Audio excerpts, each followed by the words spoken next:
In this video, I'll walk you through the process of completing a Declaration of Distribution of Unclaimed Property, Administrator's Form. This form is commonly called a Proposed Distribution Schedule, as it tells us who the administrator will make distribution to.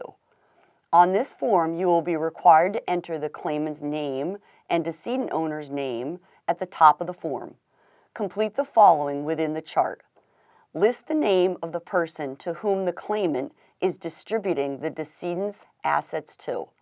List the relationship of the distributee to the decedent. List the mathematical percentage that each distributee will receive.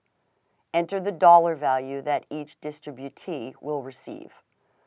Enter your authority to claim the decedent's property, for example, being an heir, the decedent's will, etc.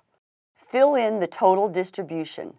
This must include all fees or costs in order to total the full amount claimed.